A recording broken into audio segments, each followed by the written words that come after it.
তুমি সফল হতে চাও, সকালে ভোরবেলায় ঘুম থেকে জাগ্রত হও।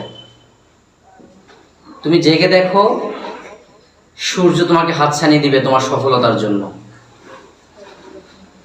কিন্তু ভোরবেলায় পাখি ওঠার আগে যদি তুমি ঘুম থেকে উঠতে পারো তাহলে তুমি সফল।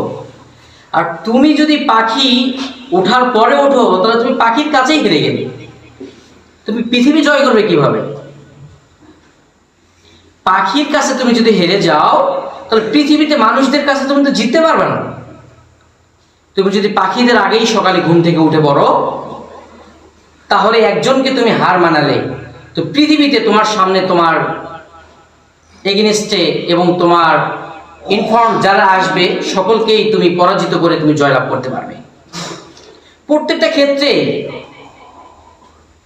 পরিশ্রম কখনো মানুষকে ঠকায় না। পৃথিবীতে তাকিয়ে দেখেন আপনারা, পৃথিবীতে সবার আগে ঘুম থেকে জাগ্রত হয় হেলথ শিক্ষার্থীরা। তারা ভোরবেলা জাগ্রত হয়ে পবিত্র গ্রন্থ আল কোরআনের যার যতটুকু সবক তারা ইয়াদ করে। কখনো কি লক্ষ্য করেছেন তারা শত হাজার পৃষ্ঠা তারা কি করে ইয়াদ করে ফেলে? কিভাবে সম্ভব? এটা পসিবল হওয়ার মতো একটা বিষয় না, কিন্তু তারপরে হয়। কেন হয় জানেন? ভোরবেলা জাগ্রত হয়। ভোরবেলা জাগ্রত হওয়ার সঙ্গে কি থাকে? সফলতার সম্পর্ক রয়েছে। আল্লাহ তাআলার রহমত ওই সময় সাকিনা নাজিল হতে থাকে।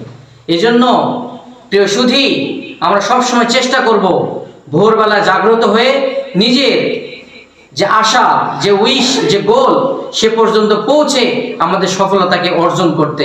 রব্বে কাবা আমাদের প্রত্যেককেই সকাল সকাল ঘুম থেকে উঠে আমাদের সফলতাকে অর্জন করার তৌফিক আতা ফরমাক।